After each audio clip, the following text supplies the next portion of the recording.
আবাস যোজনার বাড়ি না মেলায় রাজ্য সড়ক অবরোধের পর এবার বিডিও অফিসের সামনে ধর্নায় বসল আদিবাসী সম্প্রদায়ের মানুষজন। কয়েকদিন আগেই পশ্চিম মেদিনীপুর জেলার দাসপুর ১ নম্বর ব্লকের বালিপোতা এলাকায় রাতের অন্ধকারে রাজ্য সড়ক অবরোধ করে বিক্ষোভ দেখিয়েছিল এলাকার আদিবাসী সম্প্রদায়ের মানুষজন। তাদের দাবি আবাস যোজনার বাড়ি থেকে বঞ্চিত তারা, যোগ্য ব্যক্তিরা পাচ্ছে না বাড়ি। আবাস যোজনার বাড়ি থেকে বঞ্চিত হওয়ার কারণে ওই সমস্ত আদিবাসী সম্প্রদায় মানুষজনদের পাট্টা দেয়নি সরকার। আবাস যোজনার বাড়ি এবং পাট্টার দাবিতে কয়েকদিন আগেই রাতের অন্ধকারে ঘাটাল মেদিনীপুর রাজ্য সড়ক অবরোধ করে বিক্ষোভ দেখিয়েছিলেন আদিবাসী সম্প্রদায়ের মানুষজন। তারপরই আজ আবার দাসপুর ১ নম্বর বিডিও অফিস ঘেরাও করে রীতিমতো বিক্ষোভ দেখান আদিবাসী সম্প্রদায়ের মানুষজন। ঘটনাস্থলে উপস্থিত হয়েছেন দাসপুর থানার পুলিশ।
কি জন্য আপনাদের এই অবস্থান?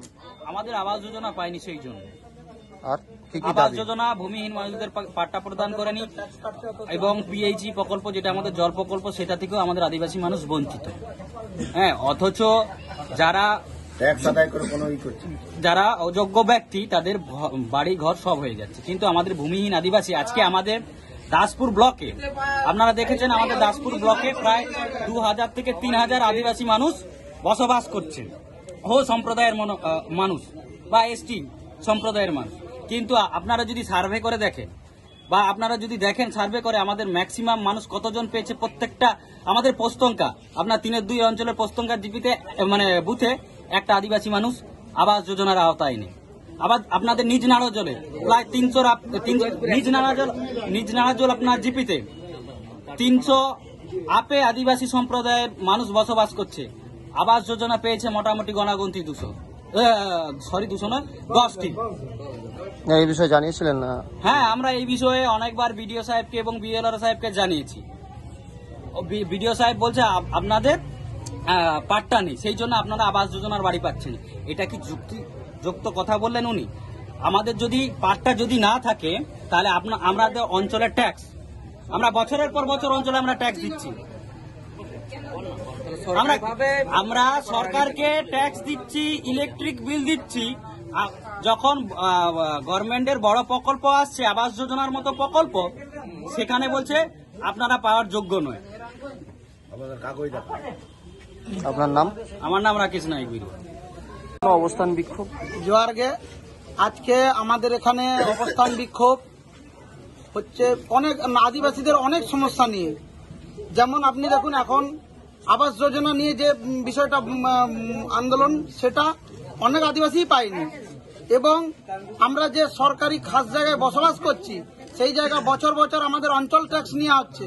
অথচ আমরা যখন আবেদন করছি যে আমরা এই জায়গা আমাদের নামে পাট্টা চাই, তখন আমাদের দিকে পাট্টা দেওয়া হচ্ছে না কোনোভাবেই। এবং যখন আমরা সরকারি ঘরের জন্য আমরা যখন দপ্তরে যাচ্ছি, তখন বলছে তোমাদের জমি নেই, কাগজ নেই, আমরা কিভাবে ঘর দিব। এইভাবে হচ্ছে। পাট্টার জন্য আবেদন করেছি, আমাদের কাছে কাগজপত্র আছে, সমস্ত কিছু দেখাতে পারি। এই কাগজগুলো সুজিত দাও, কাগজপত্র সব আছে। এবং এই যে জল এখনো পর্যন্ত রিসিভ কপি শুদ্ধ আছে, এই যে দেখে নিতে পারেন। এই দেখুন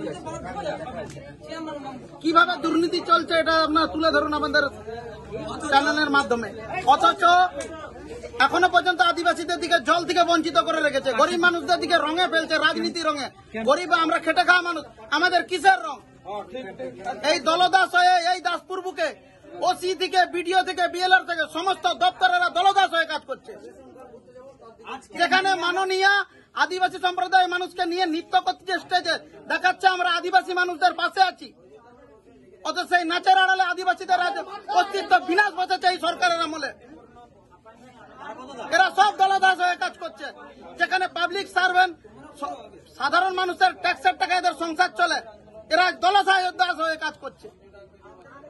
কি ধরনের রাজ্য চলছে এখানে? আপনার নাম? আমার নাম তারাপদ সিং মুন্ডি, আমি আদিবাসী জনকল্যাণ সহসভাপতি।